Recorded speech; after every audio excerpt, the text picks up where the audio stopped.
ना हम ही ले आए थे भाजपा वालों को और हम ही ने खरीद देंगे और ऐसे खरीद देंगे 25 साल तो यार नहीं। और ये हमें परजीवी बतावे कीड़े मकोड़े इन्हें बनाओगे हम। ये हमें परजीवी बतावे, कहीं हमें जो है आतंकवादी बताते हैं लोग। 1 साल तक हमें वहाँ रगड़ा, सड़क पर गिर रगड़ा, हमारे तो भी काले हो गए सड़क पर बैठू। इनको उनको दिमाग ठीक कर दें और उन्हें यहाँ से भगा दें। एक को मठ में भेज देंगे, एक को गुजरात।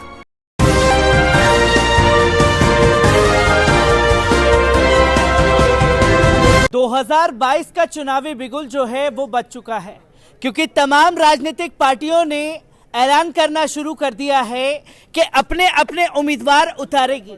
जहां समाजवादी पार्टी और आरएलडी ने मिलकर के 29 अपने उम्मीदवारों की पहली सूची जारी कर दी है, तो वहीं भारतीय जनता पार्टी को अभी तक उम्मीदवार नहीं मिल पा रहे हैं।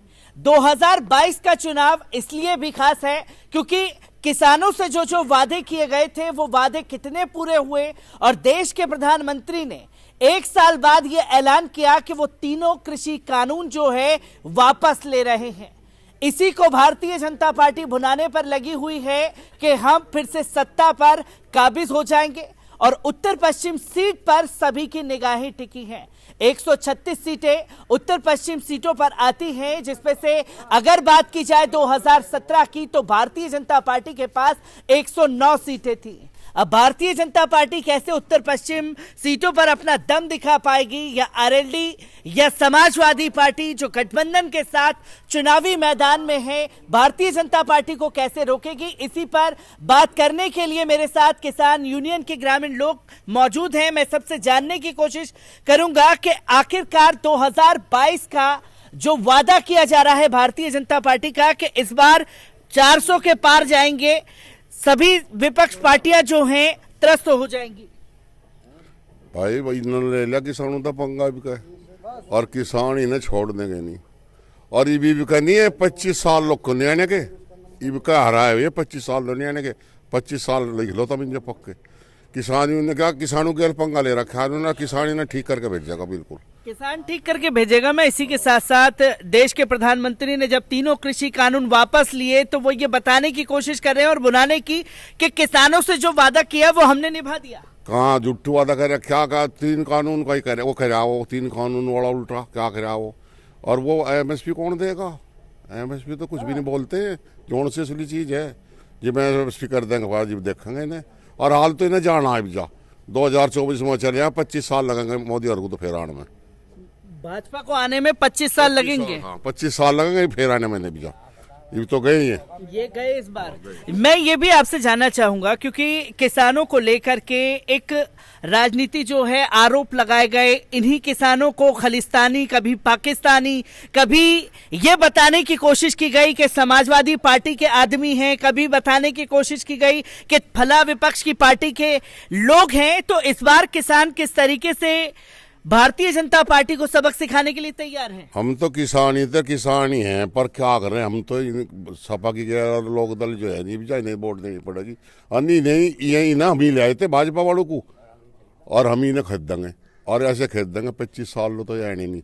और ये हमें परजीवी बतावे कीड़े मकोड़े इन्हें बनाओगे हम। भगदड़ मची हुई है भारतीय जनता पार्टी में। किस तरीके से देख रहे हैं कि तमाम 80, 81 विधायक जो हैं समाजवादी पार्टी का दामन थाम रहे हैं। 2022 के चुनाव को किस तरीके से उत्तर पश्चिमी सीटों पर समझा जा सकता है? तो ये उत्तर प्रदेश का जो संदेश आ रहा है, आप या भाग रहे जो बीजेपी में था, तो ये हार का संदेश मिल रहा है बीजेपी का, हारेगी बहुत बढ़िया तरीके से।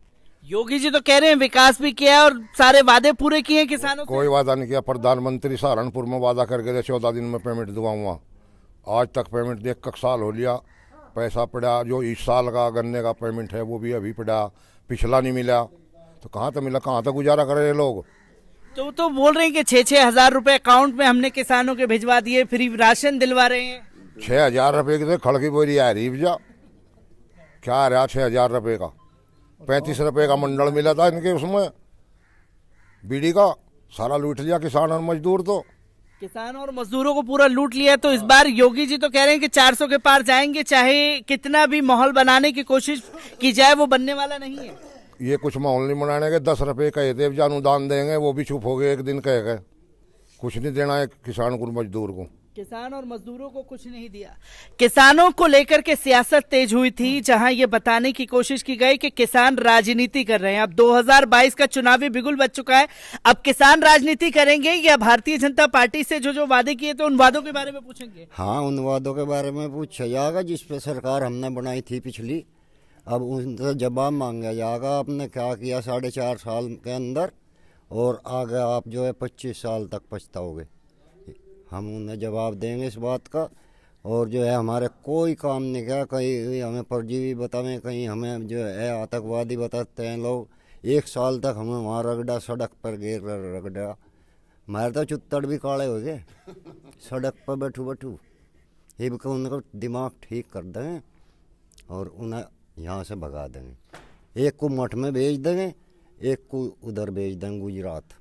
एक को गुजरात और एक को मठ भेजने की तैयारी कर रही है। पर यही भारतीय जनता पार्टी दावा कर रही है कि किसानों को हमने तो सारी चीजें दी। अगर हमने तीनों कृषि कानून के लिए, पहले किसान अड़े हुए थे, हमने तीनों कृषि कानून वापस ले लिए। अब एमएसपी के ऊपर बात की जा रही है। अब जो 700 किसानों की जान इस आंदोलन के दौरान गई है, उनके मुआवजे की बात कर रही है। तो ये बताने की कोशिश भाजपा के नेता कर रहे हैं कि किसान जो है बच्चे की तरह जिद कर रहे हैं कि एक जिद पूरी हुई नहीं कि दूसरी जिद लेकर के बैठ गए। हमारी कोई जिद नहीं थी। हम तो वहाँ से अपनी मांग मनवाने गए थे, भाई हमारे साथ ऐसा ना करो। इन्होंने नहीं मानना, क्योंकि यह सरकार मोदी की नहीं है, अडानी अंबानी की सरकार है। उसकी गोद में बैठते हैं और पहले ही जो है गोदाम तैयार करवा देते हैं लोग, और कानून चोरी के रास्ते से ले आते हैं। अब की बार इनको सब जवाब दिए जाएंगे। अब की बार सारे जवाब इन्हें दिए जाएंगे। मैं लोगों से जानना चाहूंगा, क्योंकि किसान आंदोलन को लेकर के चर्चा थी, क्योंकि मुजफ्फरनगर की 136 सीटें हैं। भारतीय जनता पार्टी का ये दावा है फिर से कि हमने तीनों कृषि कानून वापस ले लिए और इस बार फिर से किसानों के दिल को जीतने में कामयाब रहेंगे। पश्चिम उत्तर प्रदेश में इस पार्टी को एक भी सीट नहीं मिलेगी। किसान आंदोलन की जो गूंज है वो पहले चरण से ही सुनाई देनी शुरू हो जाएगी और ये अंत तक जाएगी। यहाँ पे बहुत मुद्दे हैं। गन्ना पेमेंट का मुद्दा है, गन्ना भाव का मुद्दा है, अन्ना पशु का मुद्दा है। मैं अभी पशु को खेत से निकाल कर लाया हूँ। ये सबसे बड़ा मुद्दा है यहाँ पे। और एक किस्म से इस सरकार की तानाशाही है। हमारे यहाँ जो विधायक थे उन्होंने इतनी दलाली की है, यहाँ हर आदमी त्रस्त है उससे। इस बार भी सुना जा रहा कि उसी को टिकट दिया जा रहा। तो यहाँ पश्चिम में तो कम से कम एक भी सीट बीजेपी को नहीं मिलेगी। पश्चिम उत्तर प्रदेश से एक भी सीट नहीं मिलने वाली है, क्योंकि पिछले 2017 की बात की जाए तो 109 सीटें भारतीय जनता पार्टी ने जीती थी और मुजफ्फरनगर चर्चा में रहा था, क्योंकि मुजफ्फरनगर को भुना करके वो सत्ता पर काबिज हुए थे। और यही पहले दूसरे चरण में मुजफ्फरनगर के तमाम सीटों पर चुनाव कंप्लीट हो जाएंगे 136 पर। किस तरीके से देखते हैं जो चुनावी रणनीति भाजपा ने बनाई है? मुजफ्फरनगर की तो 6 सीट हैं, 6 की 6 बीजेपी से अलग हैं। 6 की 6 सीटें जो हैं वो बीजेपी से अलग हैं, क्योंकि अलग हैं। वो दावा कर रहे हैं कि इस बार फिर से सत्ता पर काबिज होंगे। जितने भी विरोध आंदोलन उनके खिलाफ हुए वो एक आइडियोलॉजी थी जो मोदी जी और योगी जी से नफरत करते थे। योगी जी ने, मोदी जी ने, बीजेपी के जितने भी यहाँ नेता थे उन्होंने मुजफ्फरनगर में दंगा करवाया था और अखिलेश पर सौंप दिया था। और उसकी सरकार है, उसने करा दिया। दंगा इन्होंने कराया था, तो उससे जो है लोगों को बहुत दिक्कत पहुंची। और अब की बार में उनसे सब नाराज हैं। कोई विकास नहीं करा उन्होंने। कितना विकास जो है मुजफ्फरनगर में